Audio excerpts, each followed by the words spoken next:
Bonjour à tous, encore bienvenue sur notre chaîne. J'espère que vous avez passé un très bon week-end et j'espère que vous vous portez aussi bien. Moi, ça va par la grâce de Dieu. Alors, cette semaine, j'aimerais qu'on parle des promesses que l'Éternel nous a fait en tant que chrétiens, en tant que ses enfants, alléluia, en tant que ses fils et ses filles, alléluia.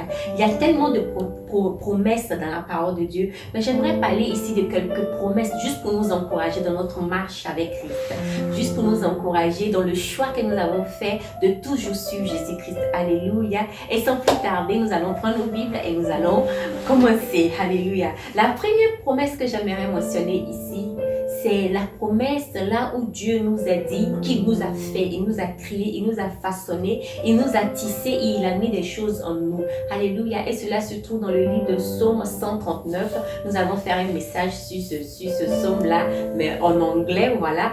Mais pour moi, c'est très important. Alléluia. Et ce qui est encore attaché à cela, c'est dans le livre de Jérémie 29, 11, où il dit, je vais lire ici, où il dit, car je connais les projets que j'ai formés sur vous, dit l'Éternel, projet de paix et non de malheur, afin de vous donner un avenir et de l'espérance. Alléluia. L'Éternel nous dit qu'il a des projets de paix et non de malheur pour nous. Bien aimé, quand tu pries, prie toujours avec des versets pareils. Rappelle à l'Éternel ce qu'il a dit dans la parole de Dieu. Alléluia. Et comme je l'ai dit, ça c'était la première promesse. Alléluia. Il t'a créé, il avait un plan, des projets pour toi, des projets de paix et non de malheur. Alléluia. De te donner un avenir. Alléluia. Alors, la promesse numéro 2 que je veux mentionner ici, c'est celle de nous aimer inconditionnellement. Alléluia. Ici, je vais carrément tourner parce que je vais lire, j'aime bien ce passage-là dans le livre de Romains. Le livre de Romains 8, je vais lire le verset 38 et le verset 39. Il dit ici, car j'ai l'assurance que ni la mort, ni la vie, ni les anges, ni les dominations, ni les choses présentes, ni les choses à venir, ni les puissances, ni la hauteur, ni la profondeur, ni aucune autre créature ne pourra nous séparer de l'amour de Dieu manifesté en Jésus-Christ notre Seigneur. Alléluia. Ici, pour nous parler de l'amour de Dieu, la valeur, l'importance de l'amour de Dieu. Rien ne peut nous séparer de cet amour. Alléluia. Bien aimé, pour que tu puisses bénéficier totalement à 100% de cet amour, il est bon que tu donnes ta vie à Jésus-Christ. Alléluia. Il faut que tu t'abandonnes à Christ entièrement. Parce que ici, pour nous dire, rien ne peut nous séparer de cet amour. Peu importe ce que l'ennemi fait, peu importe ce que tes ennemis font, ils ne peuvent pas te séparer de l'amour de Christ. C'est un amour très important. Tout être humain a besoin de se sentir aimé. Nous avons tous ce besoin-là de nous sentir aimés. Tu vois, cette attention, et Dieu te dit qu'il t'aime. Il t'aime. Alléluia. Alors la promesse numéro 3 ici que je veux mentionner vraiment pour juste vous dire, c'est pas vraiment dans un ordre parfait, mais ça vous te dit que tu es victorieux. Alléluia.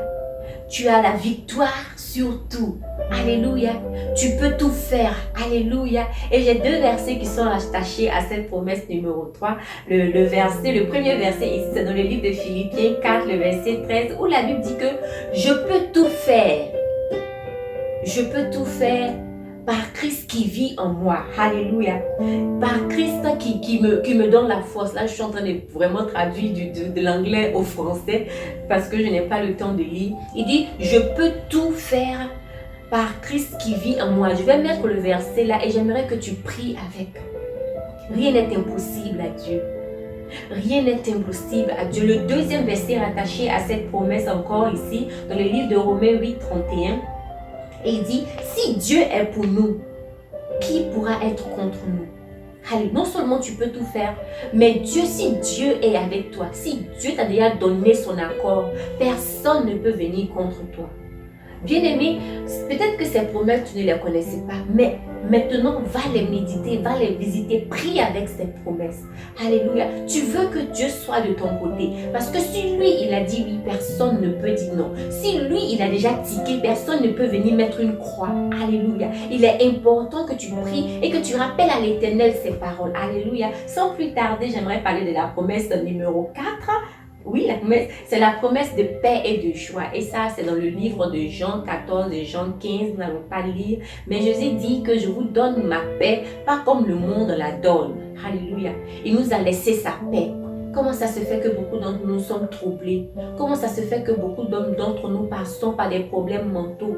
Comment ça se fait? La paix de Christ est avec nous. Et ce n'est pas la paix de ce monde, il a dit. C'est la paix que lui, en tant que Dieu, nous donne. Alléluia. Il dit aussi que je vous donne la joie en abondance. Est-ce que tu vis la joie de Christ? C'est des choses que nous devons vivre chaque jour de nos vies. Prie avec ces versets. Si tu vois que c'est des trucs qui te manquent, vas-y, rappelle à l'Éternel sa parole. Alléluia, rapproche-toi de lui. Alors, la promesse numéro 5, c'est la promesse de la vie éternelle.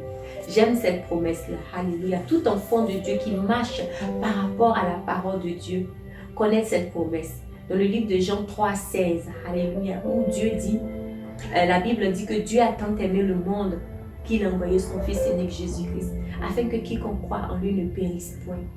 Il parle ici de la seconde mort.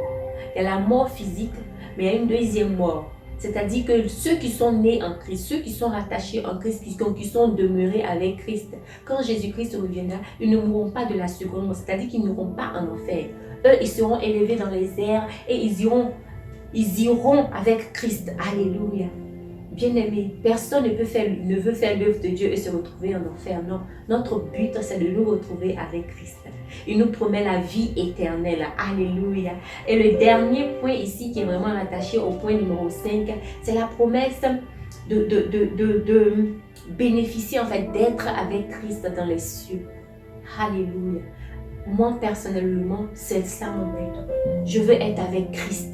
Je veux être dans les cieux avec mon Père, en train de l'adorer et le célébrer, parce que c'est la promesse qu'il nous a fait. Tous ceux qui vont continuer à combattre le bon combat, tous ceux qui vont continuer à rester avec lui, quels que soient les problèmes, quelles que soient les attaques, ils bénéficieront de cette vie éternelle. Mon frère, ma soeur, voici quelques promesses.